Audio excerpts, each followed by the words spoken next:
एक छोटे से एग्जाम्पल के थ्रू एक बात समझाता हूँ। एक पेरेंट्स थे, मैं बहुत अच्छे से उनको जानता हूँ। उनकी शादी हुई, मतलब मियाँ बीवी, एक लड़का एक लड़की, उनकी शादी हुई, पति पत्नी बने। पति पत्नी के बनने के बाद करीबन 8-9 साल तक उनकी कोई संतान नहीं हो पाई। भगवान ने उनको संतान प्राप्ति नहीं कराई इतने समय में।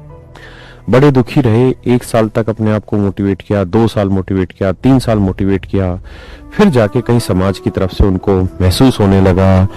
कुछ लोग जानकार होंगे, वो बोल देते होंगे उस औरत को, लड़की को, उस लड़के को भी कुछ यार दोस्त उसके बोलते होंगे कि वह तुझ में दिक्कत है, या ऐसा कुछ ना कुछ उस पर दबाव रहा होगा। मुझसे वो थोड़े से सीनियर थे, तो मैं उनको थोड़ा सा ठीक ठाक से जानता, काफी सीनियर है। उन्होंने बड़ी मन्नतें मानी, बहुत सारी जगह भगवान जितने भी उनको मानने वाले हैं, जिस भगवान के भी, हर एक दरवाजे पे वो गए, और अल्टीमेटली ये हुआ कि लगभग 8 साल के बाद उनके एक बच्चा हुआ। मतलब 8 साल तक उनके दिमाग में रोज यही टेंशन थी कि भगवान हमें बच्चा करते, बेटा दे दे, बेटी दे दे। बेटा हुआ जी, बहुत खुशी मनाई। पूरे गांव देहात में, समाज में बहुत जो खुशी मनाई जा सकती, हर्षोल्लास किया जा सकता है, वो किया।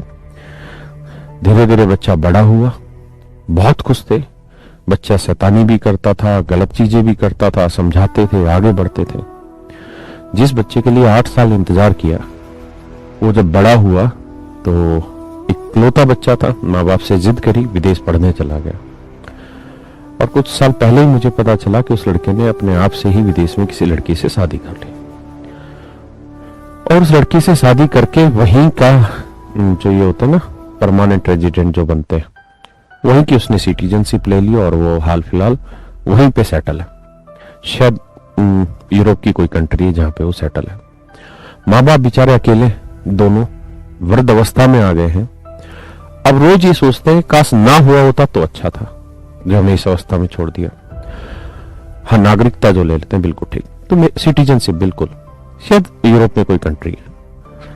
मैंने कभी बहुत ज्यादा पूछने की कोशिश नहीं की, क्योंकि जितना पूछेंगे उतना उनको दुख होता है, और मैं किसी भी रूप में ये नहीं चाहता कि किसी को दुख हो, बेचारे को, खासकर हमारी किसी बात से। हाल फिलहाल मतलब ये है कि वो जीवन से बिल्कुल दुखी हैं, उदास हैं। बच्चे को रत्ती भर भी इस बात का फर्क नहीं है कि आज उनके माँ बाप किस अवस्था में। मैं इस बात से अर्थ आपको सिर्फ ये समझाना चाह रहा हूं मेरे बच्चे, कि जीवन में समस्याएं रहती हैं, उनके समाधान भी होते हैं। आप रुक नहीं सकते उन समस्याओं से, आपको आगे बढ़ना होगा, समाधान निकालना होगा। जिस भगवान में आप विश्वास रखते हैं, उसके सामने अपनी प्रार्थना करिए और आगे बढ़ जाइए। उन माँ बाप के साथ भी ऐसा ही हुआ। शुरुआत के 8 साल, शादी के 8 साल, उनको बहुत समस्याएं रही। उसके बाद भगवान ने खुशी दी। 15, 16, 18 साल बहुत अच्छे बीते।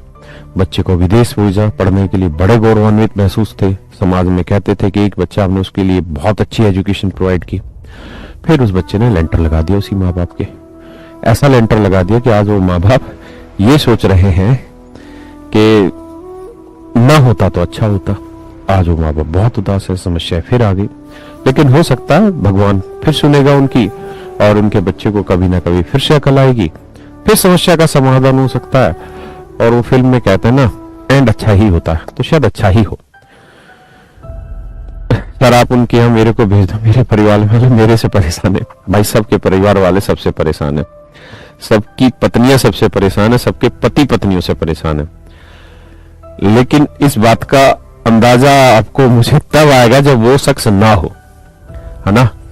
तो मेरा सिर्फ और सिर्फ आपको समझाने का मतलब ये, समस्याएं थी, समस्याएं हैं, समस्याएं आएंगी। आप किसी भी स्तर को पालेंगे, समस्या रहेंगी। जीवन उन समस्याओं से सुलझ के, संघर्ष करके आगे बढ़ने का नाम है। आप ऐसा करते रहिए, समस्याओं का समाधान निकालिए और आगे बढ़िए। आइए मेरे प्यारे बच्चों। Sir I am so sad, why are you sad my dear? ऐसा क्या है जिसके कारण आप उदास हैं? जीवन में दिक्कतें, समस्याएं रोज है, रोज आएंगी। जितनी जिम्मेदारी बढ़ेगी उतनी समस्याएं आएंगी। घबराहट भी होती है, हमको भी होती, सबको होती है, पर एक वक्त के बाद वो समस्या चली भी जाती। तो आप जिस उम्र के पड़ाव में हैं वहां इस बात की ज्यादा संभावना है कि डिप्रेशन स्टेज आपके पास ज्यादा भटके। मेरे प्यारे बच्चों, आज के समय में तैयारी करना लगभग युद्ध लड़ने जैसा काम है। किसी और के साथ युद्ध नहीं लड़ना, अपनी मानसिक अवस्था के साथ ही युद्ध लड़ना होता है। खासकर ये जो वनडे कॉम्पिटिटिव एग्जाम्स होते हैं और इन एग्जाम्स की तैयारी जो बच्चे कर रहे होते हैं वो कुछ थोड़ा सा ऐसे बच्चे होते हैं जो कम समय के लिए ही पेशेंस रख पाते हैं। यूपीएससी वाले बच्चे 3-3, 4-4 साल तैयारी करते रहते हैं। एसएससी वाले बच्चे की इच्छा ये रहती है कि मैं 2-3 महीने में ही तैयारी करके सब कुछ कर लूं। लेकिन आप अच्छे से जानते हैं कि इस समय कंपटीशन अपने चरम सीमा पर है। कंपटीशन में नंबर ऑफ स्टूडेंट्स जो अपीयर होते हैं और बहुत बड़े लेवल पे होते हैं। पूजा बेटा, ये रिकॉर्डेड नहीं, लाइव क्लास है। तो कहानी ये है कि अपने आप को मोटिवेट रखना एक युद्ध की तरह है। और मेरे बच्चों, आप इस बात को भी समझिएगा कि हर कोई जाता इसी रास्ते से जिस रास्ते से आप जाना चाहते हैं। तो ये आप सबके लिए जरूरी है कि इस युद्ध से लड़ना और लड़के आगे बढ़ना। मेरे प्यारे बच्चों, इस बात पे भी ध्यान रखिए, जितना बेहतरीन तरीके से आप लड़ेंगे उतना ही बेहतरीन आपको परिणाम भी मिलेगा। जीवन में उदास होना एक स्वाभाविक प्रक्रिया है, लेकिन उदासीनता में अपने लक्ष्य को मत भूलिए। और सिलेक्शन होना ही हमारा जीवन नहीं है कि किसी गवर्नमेंट एग्जाम में हम सिलेक्शन ले ले, वही एक हमारा आखिरी पड़ाव, वही हमारा जीवन है। ऐसा भी नहीं है।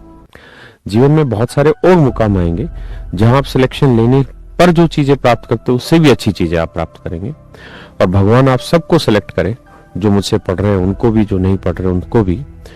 जो बच्चा मेहनत कर रहा है भगवान उसकी मेहनत का परिणाम उसको जरूर दे, जो ईमानदारी से मेहनत कर रहा है। तो मेरा आप सबसे बस यही मतलब सुझाव है कि आप मन करके पढ़ते रहिए।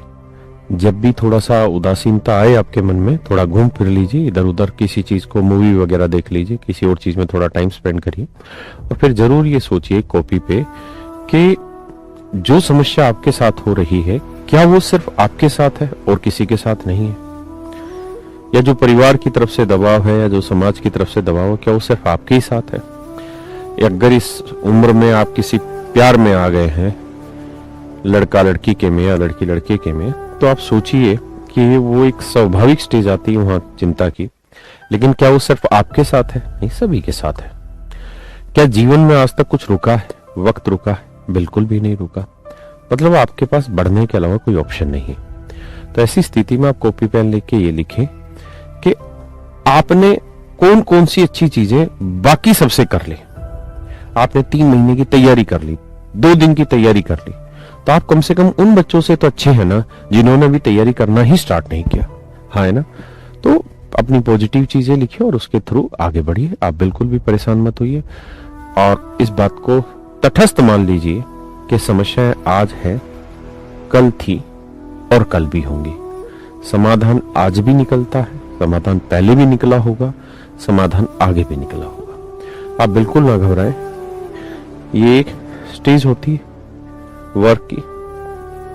मैं आपका ज्यादा समय खराब नहीं करूंगा, लेकिन नया साल आ रहा है।